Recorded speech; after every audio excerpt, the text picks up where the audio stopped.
स्वागत है दोस्तों। आप सभी की परीक्षाएं बहुत नज़दीक हैं और उसी को ध्यान में रखते हुए हिंदी साहित्य में जो बहुत महत्वपूर्ण पंक्तियां पूछी जाती हैं, रिपीटेड पंक्तियां, उन सभी का कलेक्शन है इस वीडियो में। उम्मीद है ये आपके लिए बहुत काम का होगा। बहुत ध्यान से अंत तक इन पंक्तियों को देखिएगा, कोई न कोई आपकी परीक्षाओं में आ सकता है। शुरुआत करते हैं। पहली कविता की पंक्ति है, श्रेय नहीं कुछ मेरा, मैं तो डूब गया था स्वयं शून्य में। वीणा के माध्यम से अपने को मैंने सब कुछ को सौंप दिया था। यह किसकी पंक्ति है?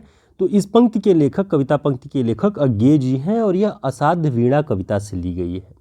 श्रेय नहीं था कुछ मेरा, वो जब केशकम्बली अब ध्यानमग्न हो जाते हैं वीणा को बजाने के लिए, तब उस समय जब उनसे पूछा जाता है कि आपने कैसे इसको साध लिया, तब वो बताते हैं कि श्रेय नहीं कुछ मेरा, मैं तो डूब गया था स्वयं शून्य में। तो उम्मीद है आपको ये याद हो जाएगा।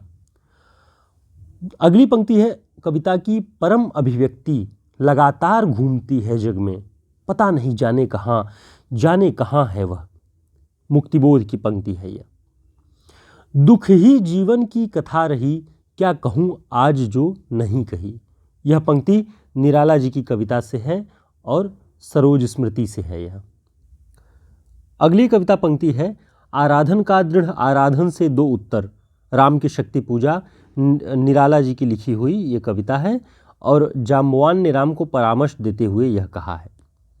अगली पंक्ति है, प्रिय स्वतंत्र रव अमृत मंत्र नव, भारत में भर दे वरदे वीणा वादनी वरदे। ये निराला जी की कविता से लिया गया है।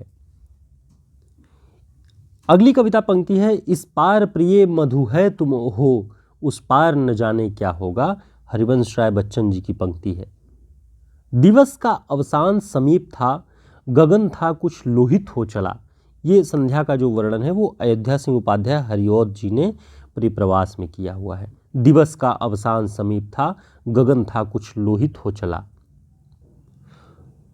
ओनई घटा परी जग छाहा, जो पद्मावती है उसकी जो केश है उसकी जो छां पड़ती है, तो उसका वर्णन जायसी ने पद्मावत में किया हुआ है। ओनई घटा परी जग छाहा, तो इसे ध्यान रखिएगा, ये जायसी के पद्मावत से है।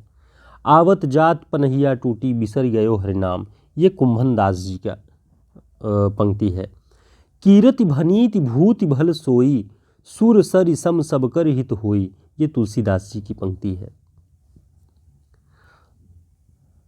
कवित्त विवेक एक नहीं मोरे, ये तुलसीदास जी की पंक्ति है।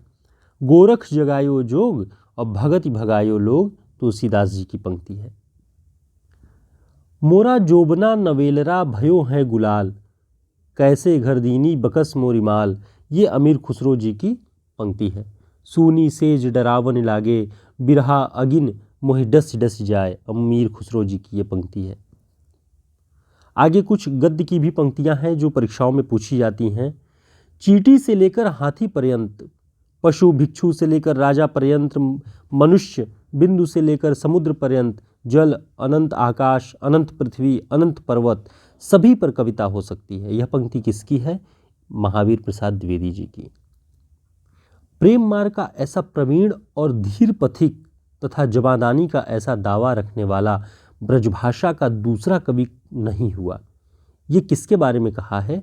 आचार्य रामचंद्र शुक्ल ने रीति मुक्त कवि घनानंद के बारे में कहा है कि प्रेम मार्ग का ऐसा प्रवीण और धीर पथिक तथा जबादानी का ऐसा दावा रखने वाला ब्रजभाषा का दूसरा कवि नहीं हुआ।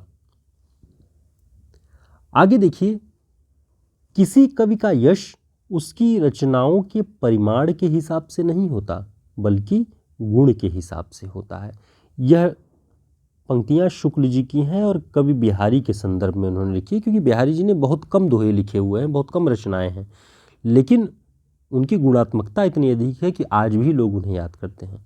तो किसी कवि का यश उसकी रचनाओं के परिमाण के हिसाब से नहीं होता, बल्कि उसके गुण के हिसाब से होता है। अगला है, कबीर के निर्गुण पंथ का आधार भारतीय वेदांत और सूफियों का प्रेम तत्व है। ये कई बार पूछा गया, इसका ऑब्जेक्टिव टाइप में भी पूछा जाता है कि कबीर के निर्गुण पंथ का आधार भारतीय वेदांत और सूफियों का प्रेम तत्व, इन दोनों को मिलाकर कबीर का निर्गुण पंथ बनता है। ये कौन कहता है? आचार्य रामचंद्र शुक्ल। इसे आपको ध्यान रखना है कि कबीर के निर्गुण पंथ में कौन कौन से तत्व हैं? सूफियों का प्रेम तत्व और भारतीय वेदांत, दोनों, ऐसा रामचंद्र शुक्ल ने लिखा है। हिंदी रीति ग्रंथों की परंपरा चिंतामणि त्रिपाठी से चली। रीति ग्रंथों की परंपरा चिंतामणि त्रिपाठी से चली, अतः रीतिकाल का आरंभ उन्हीं से मानना चाहिए। आचार्य रामचंद्र शुक्ल जी रीतिकाल के आरंभ के विषय में लिखते हैं। तो रीतिकाल का पहला कवि चिंतामणि त्रिपाठी को आचार्य रामचंद्र शुक्ल मानते हैं। कबीर का गर्व और